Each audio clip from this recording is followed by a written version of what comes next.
Hello friends, स्वागत है आपके अपने यूट्यूब चैनल AK2 एजुकेशन में। तो आज हम लोग देखने वाले हैं इंटरमीडिएट एग्जामिनेशन 2024 का, जो कि आप सभी को पता है कि official model paper Bihar board ने हमारा जारी कर दिया है। तो बिहार बोर्ड ने हमारे ऑफिशियल मॉडल पेपर जारी कर दिया है, लेकिन साथ में आंसर हमको नहीं मिलता है। आंसर हम बताएंगे आपको, सही करेक्ट आंसर किस क्वेश्चन का क्या होगा।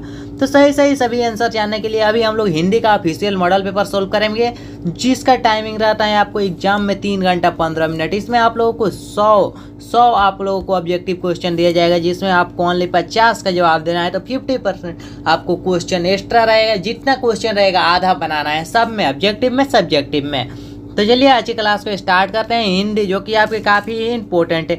AISC और ICOM जो कि साइंस और कॉमर्स वालों के लिए है, आर्ट वालों के लिए नहीं आया है। ये साइंस और कॉमर्स वालों का ऑफिशियल मॉडल पेपर है। तो चलिए, बिहार बोर्ड ने फाइनली जारी कर ही दिया है, तो हम लोग पढ़ भी लें, करेंगे क्या। चलिए आज की क्लास में देखिए, पहला क्वेश्चन हमारा दिया गया है कि उसने कहा था शीर्षक कहानी में, सूबेदारनी ने युद्ध भूमि पर अपने पति और पुत्र को बचाने के लिए किससे कहा था। सूबेदारनी जो थी वो अपने पति और पुत्र को बचाने के लिए किससे कहा था। तो किससे कहा था, बिल्कुल इजी क्वेश्चन है, जो कि 2 पार्ट उसने कहा था चैप्टर से लिए गए हैं। लहना सिंह से सूबेदारनी ने कहा था कि मेरे पुत्र और पति के रक्षा करने के लिए। चलिए अगले क्वेश्चन की तरफ चलते हैं। 2 नंबर क्वेश्चन दिए गए हैं, काफी इंपॉर्टेंट है। संपूर्ण क्रांति भाषण निम्न में से किसने दिया था। संपूर्ण क्रांति जो चैप्टर है ये किसने लिखा है।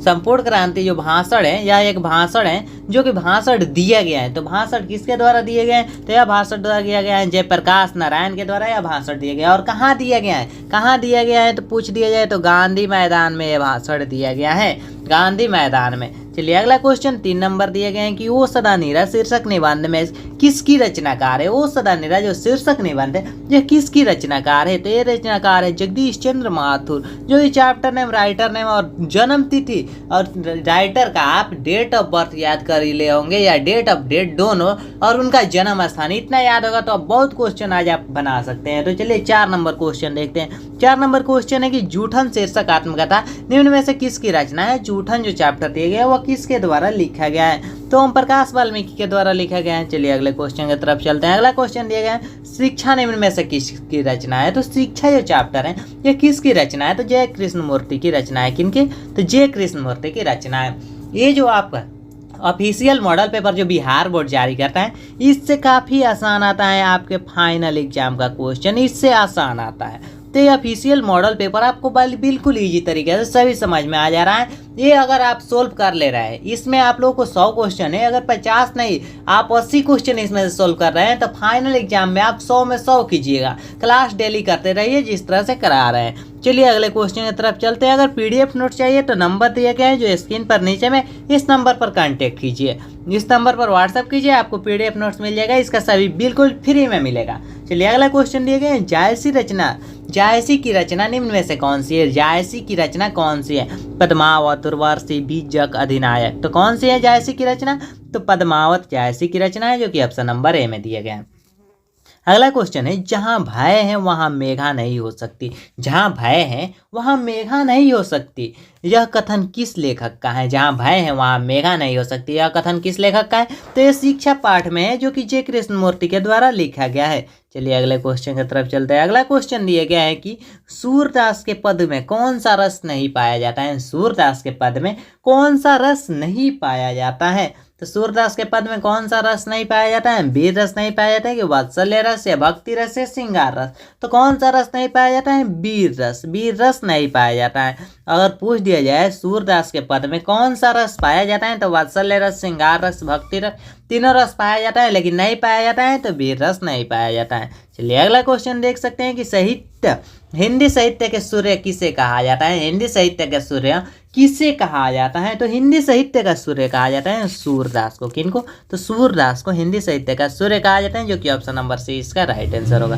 चलिए 10 नंबर क्वेश्चन दिए गए हैं कि पठित पाठ के आधार पर पंचायती राज में क्या खो गया है। पंचायती राज में क्या खो गया है, अपने पाठ के आधार पर बताइए। तो आजकल के युग में पंचायती राज में पंच परमेश्वर खो गया है, पहले जैसा कोई पंच परमेश्वर नहीं है, तो एक खत्म हो गया है। चलिए अगले क्वेश्चन की तरफ चलते हैं। अगला क्वेश्चन दिए गए हैं कि एक लेख एक पत्र जो चैप्टर है यह भगत सिंह के द्वारा लिखा गया है। भगत सिंह ने निम्न में से किसको पत्र लिखा था? तो पहले एक लेख है, भगत सिंह एक लेख लिखे थे, एक पत्र लिखे थे।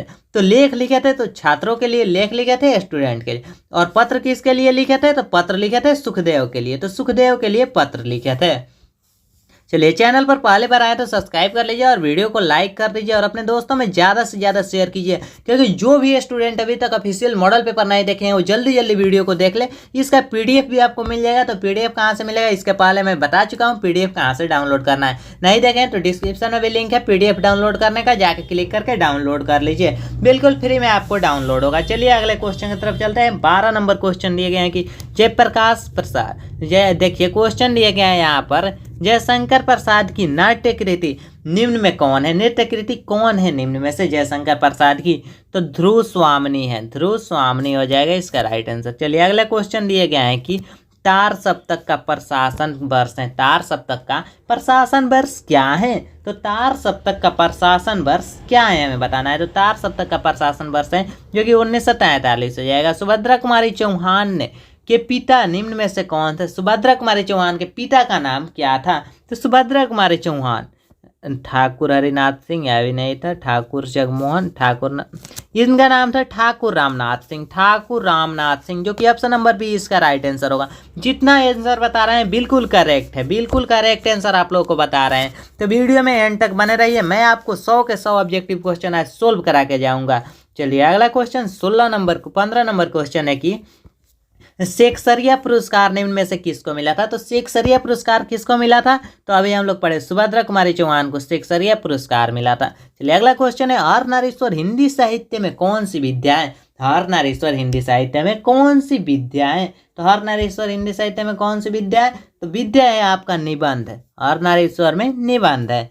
चलिए अगला क्वेश्चन देखते हैं। अगला क्वेश्चन दिए गए हैं कि सरोज स्मृति शीर्षक रचना में कौन सी विद्याएं? सरोज स्मृति जो है शीर्षक रचना में कौन सी विद्याएं? सरोज स्मृति में कौन सी विद्याएं? तो शोक गीत हैं। कौन सी विद्याएं? शोक गीत हैं। चलिए अगले क्वेश्चन की तरफ चलते हैं। अगला क्वेश्चन दिए गए हैं 18 नंबर क्वेश्चन है, चंद्र शर्मा गुलेरी का जन्म स्थान कहाँ है? चंद्र शर्मा गुलेरी का जन्म स्थान क्या है? तो जयपुर है, जयपुर गुलेर नामक स्थान था, गुलेर गांव का नाम है और जयपुर में यह स्थित है। चलिए अगला क्वेश्चन दिए गए हैं कि रामधारी सिंह दिनकर का जन्म स्थान क्या है? तो रामधारी सिंह दिनकर का जन्म स्थान सिमरिया बेगूसराय के हैं, सिमरिया बेगूसराय जो कि बिहार के हैं। चलिए अगला क्वेश्चन की तरफ चलते हैं। अगला क्वेश्चन दिए गए हैं कि संस्कृति के 4 अध्याय के रचयिता निम्न में से कौन है?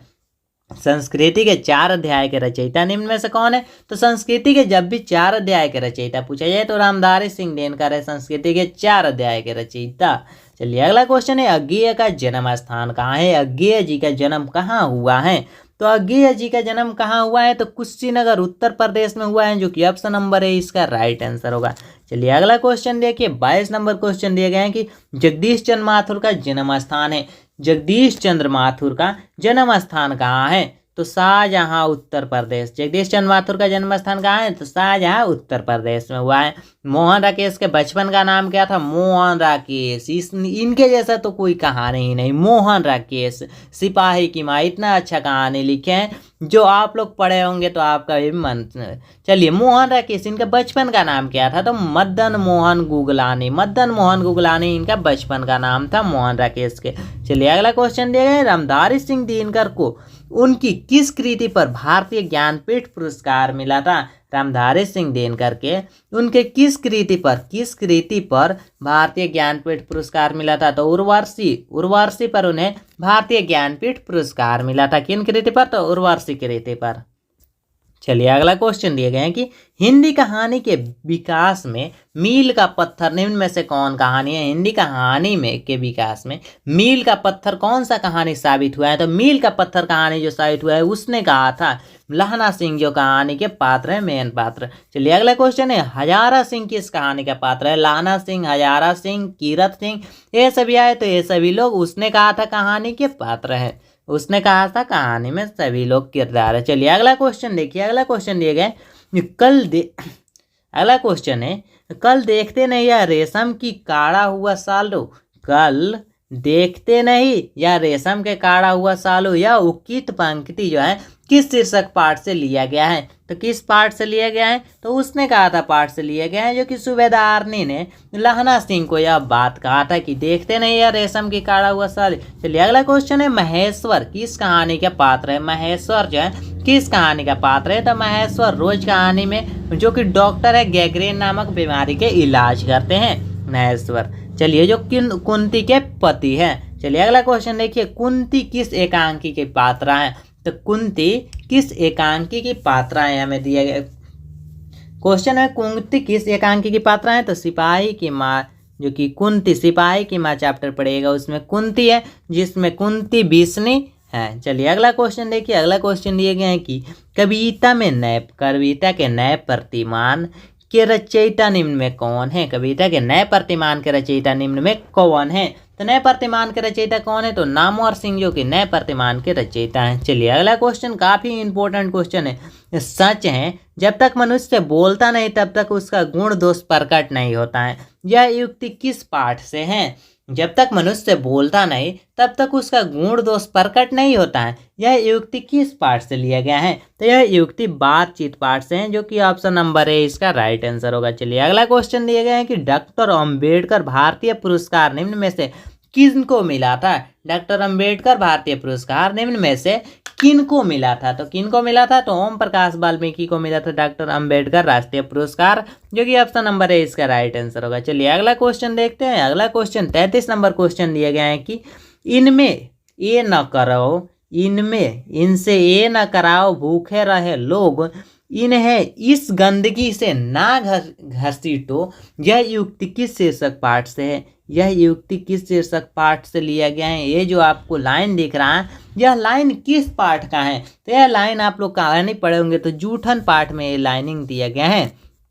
चलिए अगला क्वेश्चन देखिए, अगला क्वेश्चन दिए गए हैं 34 नंबर क्वेश्चन है कि पंडित राम अवतार वैद्य एवं पिताजी की किस कहानी के पात्र हैं? पंडित राम अवतार वैद्य एवं पिताजी किस कहानी के पात्र हैं? तो पंडित राम अवतार वैद्य और पिताजी, जब पंडित राम अवतार जानते हैं 33 कहानी है तो पिताजी भी उसी कहानी के होंगे तो 33 इसका राइट आंसर होगा। चलिए अगला क्वेश्चन है कि जसबीर और जनेसर किस आत्मकथा के पात्र हैं? जसबीर और जनेसर किस आत्मकथा के पात्र हैं? तो ये लोग जूठन के पात्र हैं। चलिए अगला क्वेश्चन की तरफ चलते हैं। अगला क्वेश्चन दिया गया है कि प्रेमाख्यानक काव्यधारा की कवि निम्न में से कौन है? प्रेमाख्यानक काव्यधारा की कवि निम्न में से कौन है हमें बताना है। तो कौन है? तो जायसी हो जाएगा इसका राइट आंसर, जायसी। चलिए अगले क्वेश्चन की तरफ चलते हैं। अगला क्वेश्चन दिया गया गाढ़ी प्रति नयन जल भये, यह पंक्ति किस शीर्षक कविता से है? यह पंक्ति किस शीर्षक कविता से है? सूरदास के पद कड़बक, तुलसीदास के पद छप्पय। देखिए गाढ़ी प्रीति नयन जल भयी, गाढ़ी प्रीति नयन जल भयी याद आया? कड़बक चैप्टर से लिया गया है जो कि 2 नंबर ऑप्शन में दिया गया है जो कि ऑप्शन नंबर बी इसका राइट आंसर होगा। चलिए अगला क्वेश्चन दिए गए कली करात दुकान दुराल सब कुबती कुसाजू, यह पंक्ति किस शीर्षक कविता से है? यह पंक्ति किस शीर्षक कविता से है? तो यह तुलसीदास के पद से लिया गया है। चलिए अगला क्वेश्चन दिया गया है, यह भी पंक्ति दिया गया है कि डरा हुआ मन बेसन जिसका बाजार रोज बजाता है, यह पंक्ति किस पाठ से लिया गया है? किस चैप्टर से यह पंक्ति लिया गया है? तो यह पंक्ति लिया गया है अधिनायक से जो कि ऑप्शन नंबर सी इसका राइट आंसर होगा। अगर पीडीएफ नोट्स लेना चाहते हैं तो इस नंबर पर कांटेक्ट कीजिए 8969831773। इस नंबर पर व्हाट्सअप कीजिए, आप लोग को पीडीएफ नोट सभी बिल्कुल फ्री में मिल जाएगा। ये ऑफिशियल मॉडल पेपर व्हाट्सअप पर भी बिल्कुल फ्री में मिल जाएगा, नहीं तो डिस्क्रिप्शन में लिंक है जाकर डाउनलोड कर लीजिए। वीडियो अच्छा लगा हो तो चैनल को सब्सक्राइब कर लीजिए और वीडियो को लाइक कर दीजिए और अपने दोस्तों में ज़्यादा से ज़्यादा शेयर कीजिए। अभी तक हम लोगों ने 39 क्वेश्चन सोल्व कर लिए, अब 40, इसमें टोटल आप लोग को 100 क्वेश्चन सोल्व करा रहा हूँ, इसलिए हम लोग थोड़ा फास्ट चल रहे हैं कि जल्दी हमारा जो मॉडल पेपर हो वो खत्म हो जाए, क्योंकि टाइम कम है, सिलेबस ज़्यादा है, अभी पढ़ना बहुत कुछ बाकी है।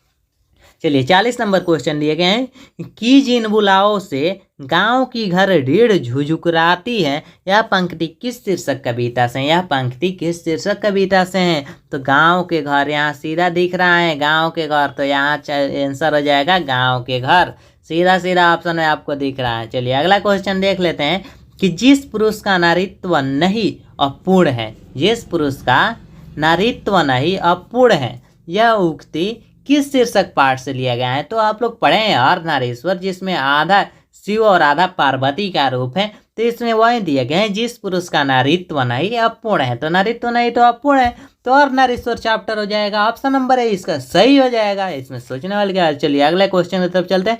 ओ सदा नेरा शीर्षक पाठ किस नदी की चर्चा की गई है? ओ सदा नेरा जो है शीर्षक पाठ में किस नदी की चर्चा की गई है? तो इसमें कौन सी नदी की चर्चा की गई है? तो इसमें चर्चा की गई है गंडक नदी, जो कि ऑप्शन नंबर सी में दिए गए हैं। गंडक नदी की चर्चा की गई है। चलिए अगला क्वेश्चन दिए गए हैं कि आज तक तो सुना नहीं था कि कांटों भी चुभने से मर जाते हैं। आज तक तो सुना नहीं था कि कांटे के चुभने से मर जाते हैं, किस शीर्षक पाठ की पंक्ति है? आज तक तो सुना नहीं था कि कांटे के चुभने से ही मर जाते हैं। आज तक मतलब सुना नहीं था कि कांट के चुभने से व्यक्ति मर जाता है या हाथ पैर काट दिया जाता है। यह किस पाठ में? आप लोग पढ़े होंगे गैंग्रीन नामक एक बीमारी होता है जो कि होने के बाद उस अंग को काट दिया जाता है। तो यह किस चैप्टर में दिए गए हैं? तो यह चैप्टर में है रोज चैप्टर में, जो कि ऑप्शन नंबर बी में दिया गया है, रोज चैप्टर में। चलिए अगला क्वेश्चन दिया गया, तिरछ कहानी किस प्रकार की रचना है? तिरछ कहानी, तिरछा किस प्रकार की रचना है? तो तिरछ कहानी जो हो जाएगी जादुई यथावर्थ हो जाएगी, जादुई यथावर्थ है। चलिए अगला क्वेश्चन देखते हैं। अगला क्वेश्चन दिया गया है कि गैंग्रीन शीर्षक रचना की रचयिता निम्न में से कौन है? तो गैंग्रीन शीर्षक रचना की रचयिता कौन है? तो अज्ञेय जी लिखे हैं। कौन लिखे हैं? तो अज्ञेय जी लिखे हैं, रोज चैप्टर याद बा। चले के 46 नंबर क्वेश्चन देखिए कि तिरछ शीर्षक पाठ में तिरछ क्या है? तिरछ जो पाठ देख रहे हैं, ये तिरछ क्या है? तो एक विषैला कीड़ा है। तिरछ क्या होता है? तो एक विषैला कीड़ा है। चलिए अगले क्वेश्चन की तरफ चलते हैं। 47 नंबर क्वेश्चन, दलित साहित्य का संदर्भ शास्त्र की रचयिता निम्न में से कौन है? दलित साहित्य के संदर्भ शास्त्र, क्वेश्चन ध्यान से समझिए, दलित साहित्य के संदर्भ शास्त्र के रचयिता कौन है? तो जब दलित की बात आ जाए तो ओम प्रकाश वाल्मीकि जी आ जाएंगे, ओम प्रकाश वाल्मीकि जी। चलिए अगले क्वेश्चन दिए गए हैं कि पुंडलीक जी के संबंध में निम्न में कौन रचना है? पुंडलीक जी के संबंध में कौन सी रचना है? तो पुंडलीक जी के संबंध में रचना कौन हो जाए? वो सदा नहीं रहा और ही कौन। चलिए सिपाही के माँ एकांकी निम्न में कौन पात्र है? सिपाही के माँ में एकांकी में से कोई पात्र ना हो। क्वेश्चन ध्यान समझिए, निम्न में से कौन पात्र नहीं है? इनमें से कौन पात्र नहीं है हमें बताना है तो हम पहचान रहे हैं, लेकिन कौन कौन नहीं है यह हमें बताना है। तो कौन नहीं है चलिए देख लेते हैं। कुंती भी है, मुनि भी है, बेसनी भी है, इसमें मालती नहीं है। तो लेकिन पूछ रहा है नहीं है, तो यह 4 नंबर मार दिया लो। ऑप्शन नंबर डी इसका राइट आंसर होगा। चलिए अगला क्वेश्चन देखते हैं। 50 नंबर क्वेश्चन दिए गए हैं कि उन दिनों गांव में मरने वाले पशुओं को उठाने का काम भी चूहड़ों के जी में था। यह पंक्ति किस पाठ से है? यह पंक्ति जो देख रहे हैं यह किस पाठ से लिया गया है? तो यह पंक्ति जो है जूठन पाठ में दिए गए हैं। चलिए हम लोग टोटल अभी तक 50 क्वेश्चन सोल्व कर लिए। 50 क्वेश्चन में हम लोग का अभी तक जितना क्वेश्चन सोल्व किए सभी क्वेश्चन हमारे बुक के था। अब हम लोग 50 क्वेश्चन और सोल्व करेंगे, जो कि 50 क्वेश्चन हमारे ग्रामर से रहेंगे। ग्रामर के सभी ऑब्जेक्टिव क्वेश्चन रहेंगे 50।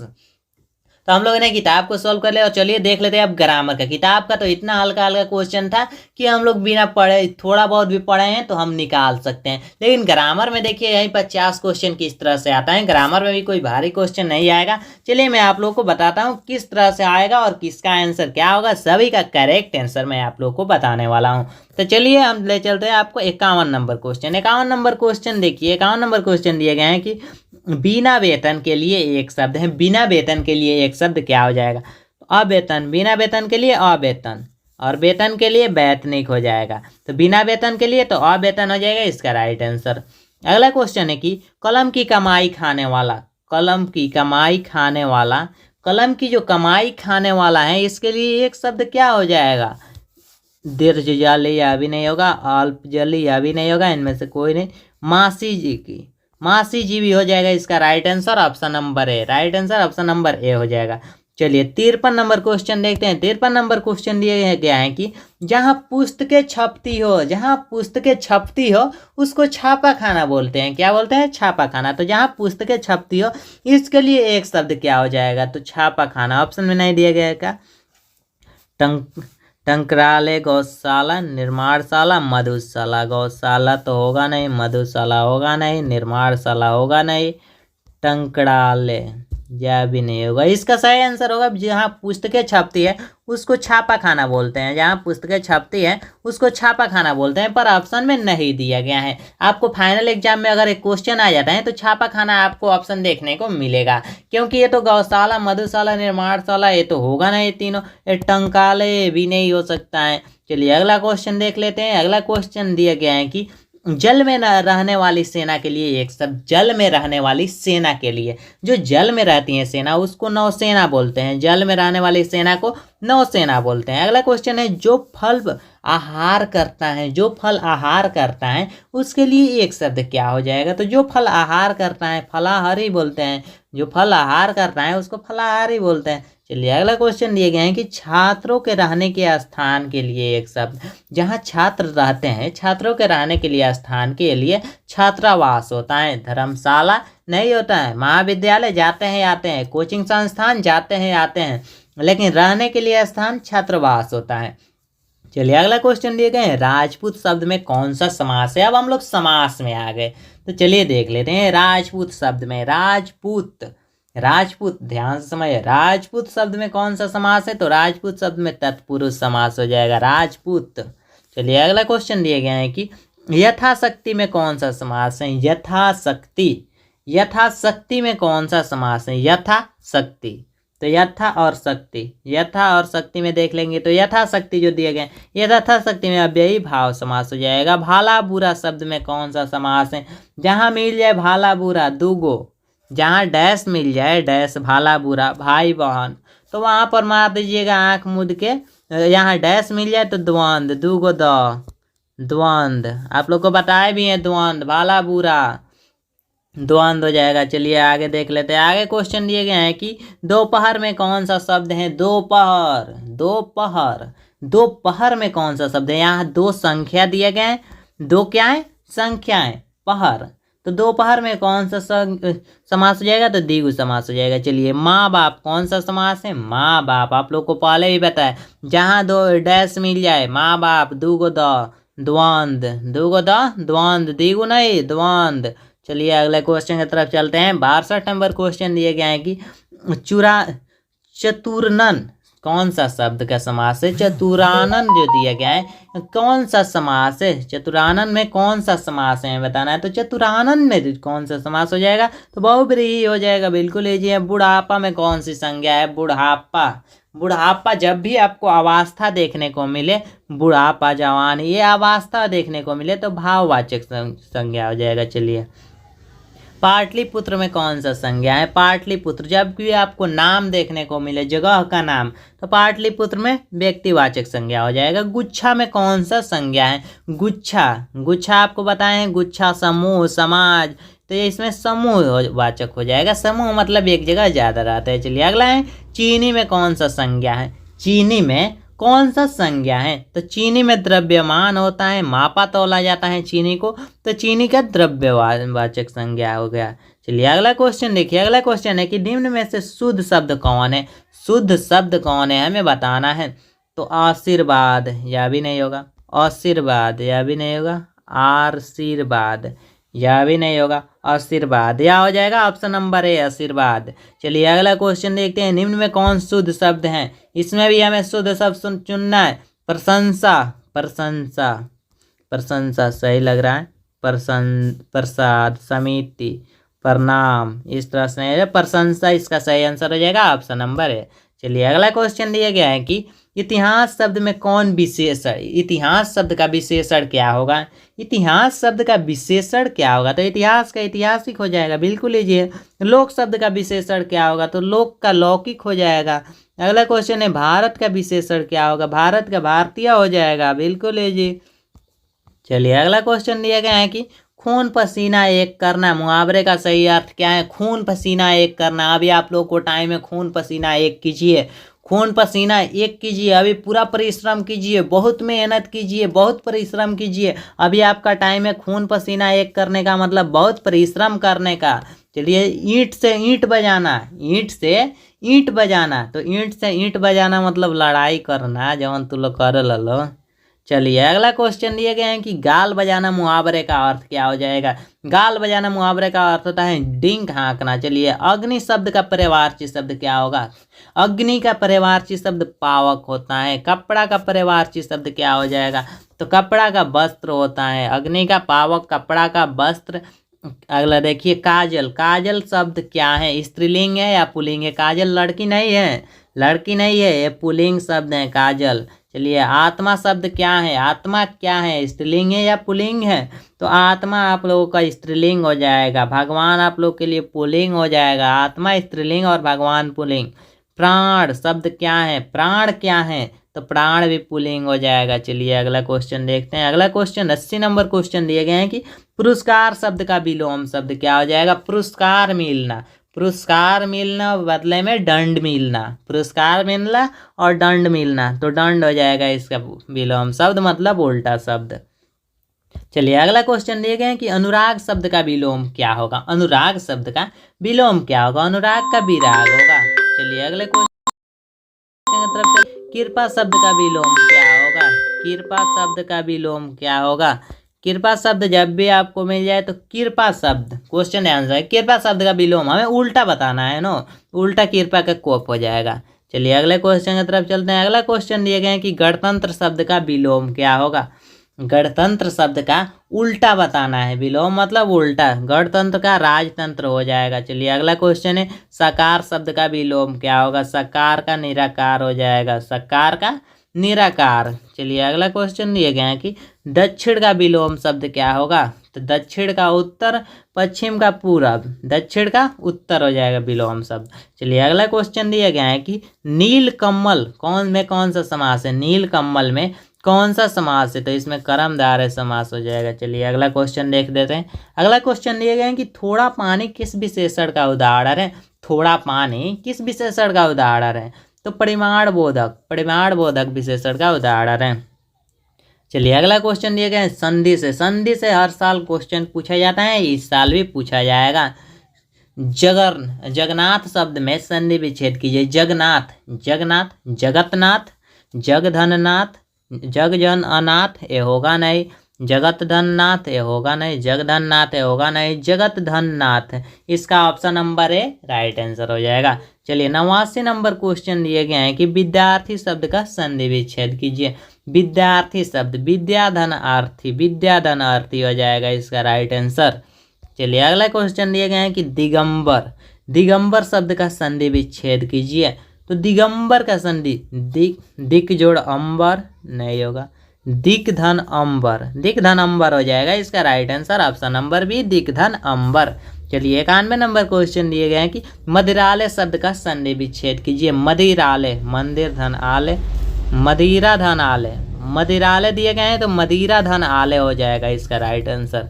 चलिए, अगला क्वेश्चन दिए गए हैं कि अनजान शब्द में कौन सा उपसर्ग है। अनजान, अनजान दो शब्द हो, इसमें मूल शब्द कौन सा है, देखिए जान एक मूल शब्द है और इसमें बोल रहे हैं उपसर्ग कौन लगाएं, तो शुरू में ऑन लगाएं, तो ऑन इसका राइट आंसर हो जाएगा। पुरातन में कौन सा उपसर्ग है, पूरा तन, पूरा तन, तो तन एक शब्द हो जाएगा आपका और पूरा उपसर्ग हो जाएगा, तो पूरा इसमें उपसर्ग हो जाएगा। चलिए, आगे दिए गए प्रतिनिधि में कौन सा उपसर्ग है, निधि, ये निधि एक नाम हो जाएगा और इसमें उपसर्ग जो होता है प्रति हो जाएगा, प्रति इसमें उपसर्ग हो जाएगा। चलिए, आगे देखते हैं। आगे दिए गए हैं कि उपभाषा शब्द में उपसर्ग क्या है, तो भाषा एक शब्द है और इसमें शुरू में लगा है उप, तो उप इसमें आपका उपसर्ग हो जाएगा। आगे देखिए, विशेष शब्द में उपसर्ग क्या है, विशेष, विशेष शब्द में शेष एक शब्द हो जाएगा और बी एक उपसर्ग हो जाएगा, तो बी उपसर्ग हो जाएगा आपका। चलिए, सुकर्म में कौन सा उपसर्ग है, तो कर्म में आपका शब्द हो जाएगा और सु आपका उपसर्ग हो जाएगा, जो कि ऑप्शन नंबर ए दिया गया है इसका राइट आंसर। चलिए, अगला क्वेश्चन दिए गए हैं कि मैं स्वयं खा लूँगा किस सर्वनाम का उदाहरण है। मैं स्वयं खा लूँगा किस सर्वनाम का उदाहरण है, तो निजी वाचक, मैं स्वयं खा लूँगा निजी वाचक। अगला क्वेश्चन है कि बेईमान शब्द है, बेईमान शब्द है कौन सा शब्द है, देशज है या विदेशज है। तो बेईमान शब्द को देखा गया है तो ये विदेशज शब्द होता है, बेईमान विदेशज शब्द होता है। चलिए अगला क्वेश्चन देखते हैं। 100 नंबर क्वेश्चन दिए गए हैं कि लिंग के हिंदी में कितने प्रकार होते हैं, लिंग के हिंदी में कितने प्रकार होते हैं। देख लीजिए, हिंदी में जब भी आपसे पूछा जाए तो हिंदी में 2 होते हैं, और संस्कृत में पूछा जाए तो संस्कृत में लिंग के 3 प्रकार और हिंदी में 2 प्रकार होते हैं। तो 2 इसका राइट आंसर हो जाएगा, ऑप्शन नंबर सी इसका राइट आंसर हो जाएगा। तो अभी तक हम लोगों ने टोटल 100 ऑब्जेक्टिव क्वेश्चन, हिंदी के सभी ऑब्जेक्टिव क्वेश्चन सोल्व कर लिए। अगर आपको इसका PDF चाहिए या आगे कोई भी तैयारी करना चाहते हैं, मैट्रिक इंटर में अच्छा नंबर लाना चाहते हैं, PDF नोट्स लेना चाहते हैं बिल्कुल फ्री में, तो इस नंबर पर व्हाट्सअप कीजिए 8969831773। डिस्क्रिप्शन में आपको इसका PDF डाउनलोड का लिंक मिल जाएगा, वहां से क्लिक करके आप PDF को डाउनलोड कर सकते हैं बिल्कुल फ्री में। तो चलिए आज की क्लास में इतना ही, मिलते हैं नेक्स्ट मॉडल से पेपर में। ये ऑफिशियल मॉडल पेपर हम इसके पहले फिजिक्स करा चुके हैं, अभी हिंदी करा रहे हैं जस्ट, फिर आप लोगों को केमिस्ट्री आएगा, बायोलॉजी आएगा, इंग्लिश आएगा, मैथ आएगा, इस तरह से सभी सब्जेक्ट करा रहे हैं। तो चैनल को सब्सक्राइब कर लीजिए और वीडियो को लाइक कर दीजिए, अभी तक बने हैं तो अपने दोस्तों में भी शेयर कीजिए ज़्यादा से ज़्यादा। मिलते हैं नेक्स्ट वीडियो में। जय हिंद, वंदे मातरम।